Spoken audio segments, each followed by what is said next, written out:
Every civilization imagines monsters. Some hide beneath the sea. Some wait inside dark forests. Mine hides inside ordinary behavior. It has no claws, no teeth, no face, and yet it has shaped entire civilizations. I call it the behavioral threshold monster. I use the term behavioral threshold to expand upon ethologist John B. Calhoun's idea of what he called the behavioral sink. In my view, the threshold is a stage a society passes through before surrendering to the sink.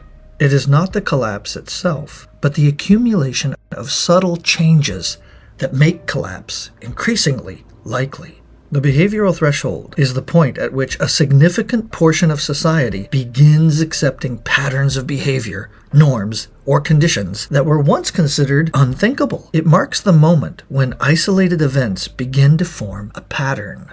Unlike a tipping point, which marks rapid change, the behavioral threshold marks the stage that makes that change possible.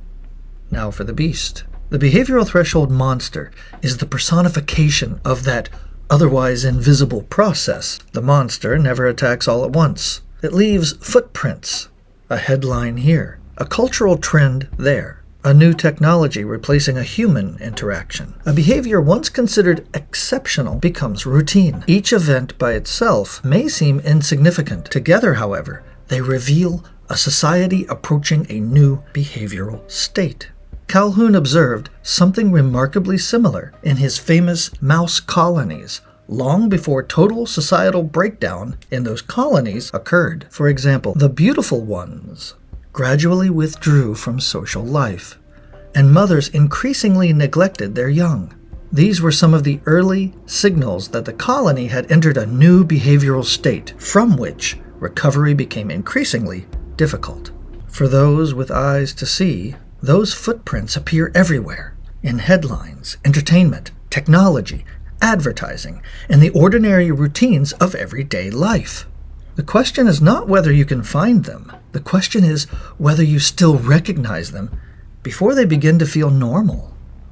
This framework asks a simple question. Are today's changes isolated events, or could they be the early signs of a much larger transformation already underway? What matters is not the event, but the pattern it becomes a part of. What matters is when many seemingly unrelated events begin pointing in the same direction. By the time the behavioral sink is clearly visible, recovery has already become extraordinarily difficult. Ask yourself this: which of today's normal behaviors would have shocked you 20 years ago?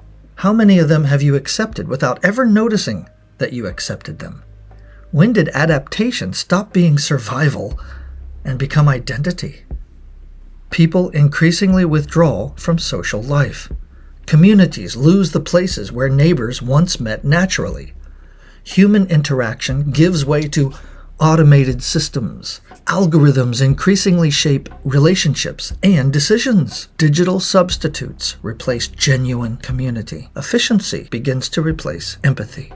When enough of these begin appearing together, they cease to be coincidences. They become footprints. And footprints always belong to something that is moving. The most difficult footprints to recognize are the ones you're already standing in. Civilizations rarely collapse because no one noticed the warning signs. They collapse because the warning signs became ordinary before anyone understood what they meant. By the time everyone sees the monster, it's no longer the beginning of the story. It's the end. This framework helps us to recognize those footprints before the monster becomes impossible to ignore. Whether we recognize the monster's footprints before they simply become the road beneath our feet is another question entirely. Regardless, the behavioral threshold monster, it waits to drag us all down into Calhoun's behavioral sink. So run away, my friends, back to your doom-scrolling traps. Feel free to leave a comment in the comment section on your way out. If you found anything useful, you can like, share, and subscribe. You can even ring the little bell for notifications. Until next time, this has been Katatu saying so long from Universe 26, the channel at the end of the universe.